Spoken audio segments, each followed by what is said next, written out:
Je cite Alan Rich qui dit que certains pays ont plus de chances que d'autres, que c'est justement que ces autres pays ont des gouvernements corrompus. Donc, c'est bien la preuve.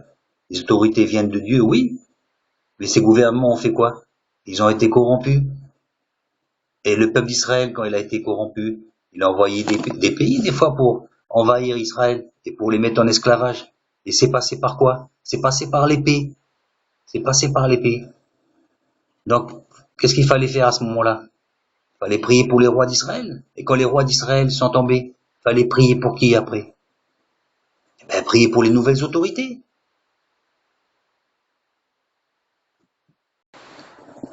L'histoire est beaucoup plus subtile que ça. Est-ce que l'Ukraine doit écouter la Russie ou écouter l'Occident?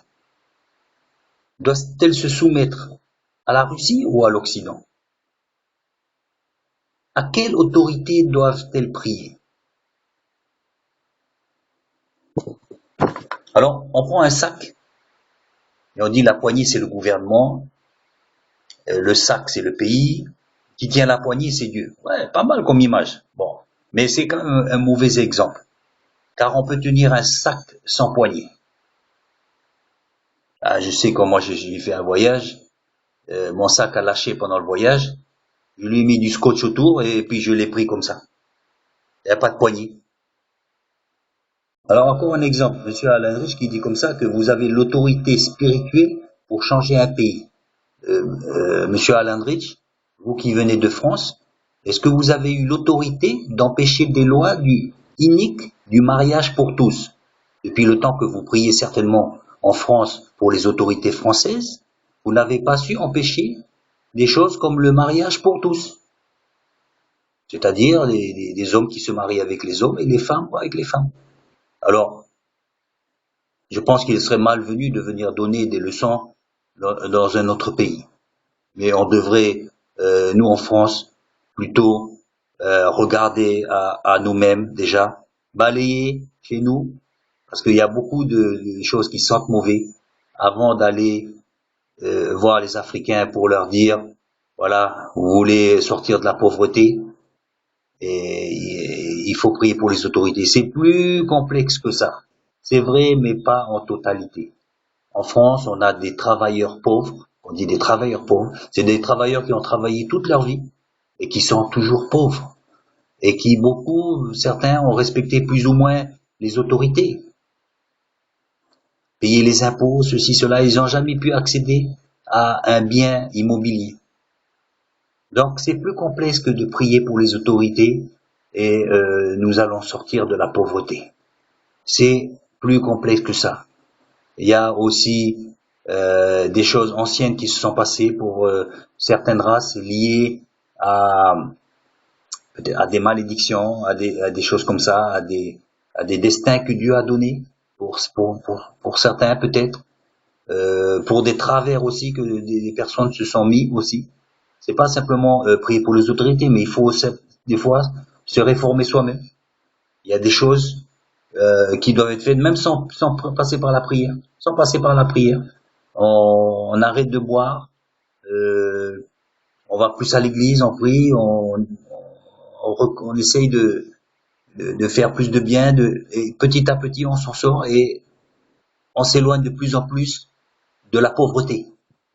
Donc c'est plus complexe que simplement prier pour les autorités. On ne pourra jamais changer un gouvernement. On peut prier pour les autorités, c'est bien, pour les améliorer, et puis c'est sûr qu'il y aura c'est sûr. Mais n'oublions pas que notre première mission, c'est d'arracher le plus grand nombre aux griffes de Satan, de les amener le plus grand nombre au pied de la croix pour se repentir. C'est ça notre mission. C'est pas de sortir de la pauvreté qui est une bonne chose. Mais je le redis, occupons-nous des affaires de Dieu. Et Dieu s'occupera de nos affaires. De notre pauvreté, il le sait. Il le sait. C'est pas en priant les autorités, mais c'est en priant pour les âmes, pour les amener au salut. Et en travaillant à l'évangélisation. Pas seulement avec ça. Ce qui est très facile. Mais par nos bonnes œuvres. Par nos actions. Que les gens immanquablement remarqueront. Et alors se tourneront vers Dieu. La vraie richesse, c'est de se tourner vers Dieu. C'est ça la vraie richesse. Prier pour les autorités. Bien sûr, oui, 100 fois oui. On prie pour les autorités. Mais quand ces autorités ont été renversées par un coup d'État, par le sang, et que de nouvelles autorités arrivent, les reconnaissez-vous toujours pour prier pour elles? Et même si la communauté internationale condamne ces nouveaux arrivants, priez-vous toujours pour les autorités? Oui, bien sûr, pour qu'elles changent, pour qu'il y ait plus de démocratie. Mais prier, oui, mais prier comment? Évidemment, il faut toujours prier. Même il faut prier même pour ses ennemis. Mais prier pour les autorités, ça ne veut pas dire accepter les autorités. On prie pour elles, mais on les accepte pas toujours, soyons honnêtes. Quand Israël était dans la bande de Gaza, pourquoi auriez-vous voulu que les Palestiniens respectent les envahisseurs israéliens, les autorités israéliennes? C'était impossible. Donc, j'en reviens à ce que je disais. Autorités, oui, mais lesquelles? Nous pouvons concevoir et comprendre que certaines personnes ou certains partis du territoire, ni du territoire, pas du pays, ne respectent pas les autorités de la capitale ou se sentent étrangers à ces autorités-là. Donc il serait difficile à ces gens, chrétiens ou pas, de prier pour les autorités. Pour eux, leur autorité est peut-être le chef du clan, qui respecte plus et qui est proche d'eux. Il faut comprendre ces choses-là. Ils prieront peut-être plus pour leur chef tribal ou leur chef de territoire qu'un chef, qu'un président loin, très loin, à Kinshasa ou dans une autre partie, à Kiev ou à Moscou. Autorité, oui, mais lesquelles?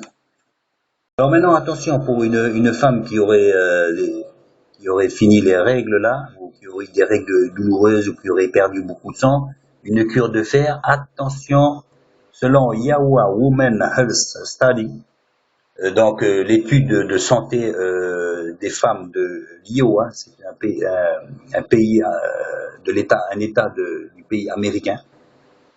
Donc il faut faire attention parce que je vais vous lire ça.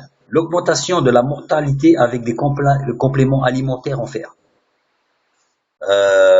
est plutôt diminue avec la vitamine D. Alors c'est pas plutôt le fer qu'il faut, mais c'est la vitamine D et ou les deux associés ou le calcium. Donc yaourt, fromage et tout ça. Alors allez dire à des femmes africaines de faire une cure d'un mois de fer.